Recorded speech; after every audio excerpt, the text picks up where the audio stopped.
மஹிந்தவின் பெறுமதிமிக்க அரசியல் டீல் தென்னிலங்கை அரசியலில் ஏற்படும் மாற்றம். ரணிலுக்கு பெருகும் ஆதரவு, இணையும் எம்பிக்கள் கூட்டம். பறிக்கப்பட்ட அமைச்சு பதவிகள், வெளியான அதிவிசேட வர்த்தமானி அறிவித்தல்.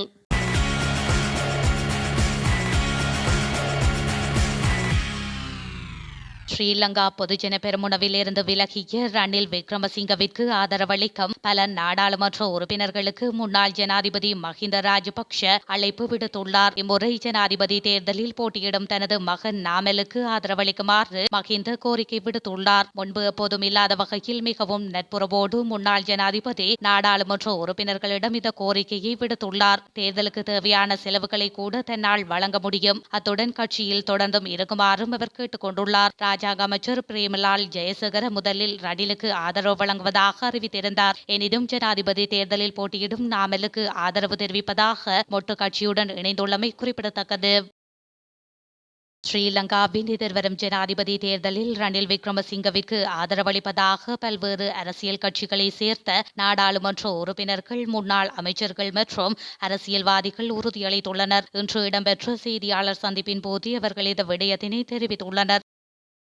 இலங்கை ஜனாதிபதி தேர்தலில் வேட்பாளராக களமிறங்கும் ரணில் விக்ரமசிங்கவிற்கு ஆதரவு தெரிவிப்பதை நிராகரித்தோம் என டெலோ, ஃப்ளோட் மற்றும் ஐபோக ஆகியவை தெரிவித்துள்ளன. எனினும் தமிழ் மக்கள் கூட்டணியினுடைய தலைவர் நீதியரசர் சி.வி. விக்னேஸ்வரன் ஆதரவு தெரிவித்துள்ளார் எனவும் குறிப்பிட்டுள்ளனர். இது தொடர்பில் மேலும் குறித்த கட்சிகள் தெரிவித்ததாவது: ரணிலுக்கு தமிழ் மக்கள் கூட்டணியினுடைய தலைவர் நீதியரசர் சி.வி. விக்னேஸ்வரன் ஆதரவு தெரிவித்துள்ளதுடன், அடிப்படையில் பொது ஒப்பந்தத்தில் கையெழுத்து இடுவதற்கு நீங்களும் இடங்க வேண்டும் என்று ஐக்கிய தேசிய கட்சியின் தவிசாளரிடம் கோரிக்கை விடுத்தார். நீதியரசர் சி.வி. விக்னேஸ்வரனின் கட்சி ஒரு தனி கட்சி. அவர் யாரை ஆதரிப்பது என்பது அவருடைய தனிப்பட்ட விருப்பம். எதிர்வரும் ஜனாதிபதி தேர்தலில் ஜனாதிபதி ரணில் விக்ரமசிங்கவிற்கு ஆதரவு நிலைப்பாட்டை அவர் தெரிவிப்பது அவருடைய சுதந்திரம். நாம் அப்படியான முடிவுகள் எதையும் இதுவரைக்கும் எடுக்கவில்லை. ஜனாதிபதி ரணில் விக்ரமசிங்கவை நாம் சந்தித்தது எமது மக்களின் நிலைப்பாட்டை தெளிவாக தெரிவிப்பதற்கும் எமது மக்களின் அரசியல் அபிலாஷைகளை தீர்ப்பதற்கு அவருடைய அர்ப்பணிப்பு எந்த அளவுக்கு இருக்கின்றது என்பதை தெரிந்து கொள்வதற்குமாகவே, மாறாக அவருக்கு ஆதரவு தெரிவிப்பதற்காக அல்ல என ஐக்கிய தேசிய கட்சியின் தவிசாளரும் நாம் தெளிவாக தெரிவித்தோம் என அவர் தெரிவித்துள்ளார். ஜனாதிபதி ரணில் விக்ரமசிங்கவின் கீழ் 3 அமைச்சு பதவிகளை கொண்டு வந்து அதிவிசேட வர்த்தமானி அறிவித்தல் வெளியிடப்பட்டுள்ளது.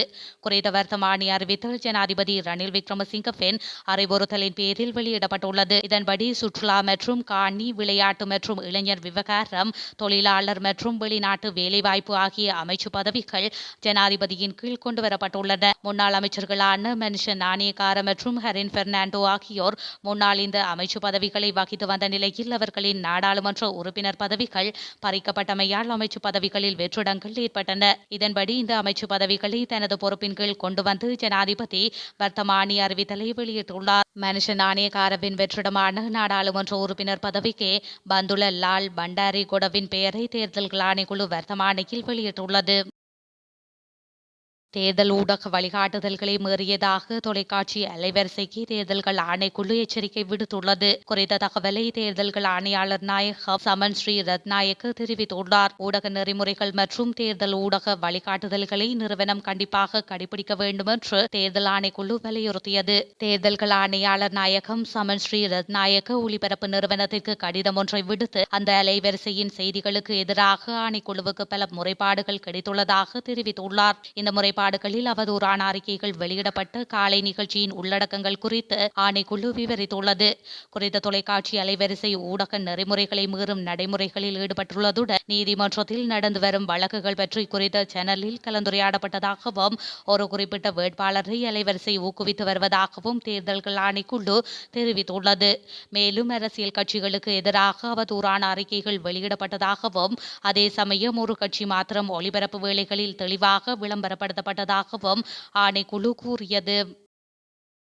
புதிய பொருளாதார மற்றும் அரசியல் மாற்றத்தை ஏற்படுத்துவதற்கான ஆணையை தமக்கு வழங்குமாறு ஜனாதிபதி ரணில் விக்ரமசிங்க கோரிக்கை விடுத்துள்ளார். ராஜகிரியவில் அமைந்துள்ள தேர்தல்கள் ஆணைக்குழுவில் வேட்புமனு தாக்கல் செய்த பின்னர் அருகில் கூடியிருந்த ஆதரவாளர்கள் மத்தியில் உரையாற்றும் போதே அவர் மேற்கண்டவாறு கோரிக்கை விடுத்துள்ளார். மேலும் செப்டம்பர் 21ஆம் தேதி இந்த நாட்டின் அனைத்து மக்களின் எதிர்காலத்தையும் பாதுகாப்பதற்கான ஆணையை தமக்கு வழங்குமாறும் முழு நாட்டு மக்களையும் அவர் கேட்டுக் கொண்டுள்ளார். நாட்டில் புதிய பொருளாதார மற்றும் அரசியல் மாற்றத்தை ஏற்படுத்த ஆரம்பிக்கப்பட்டுள்ள வேலை திட்டத்தை தொடர்ந்தும் முன்னெடுத்து செல்வதற்கு சந்தர்ப்பம் வழங்கப்பட வேண்டும் என்றும் ஜனாதிபதி குறிப்பிட்டுள்ளார்.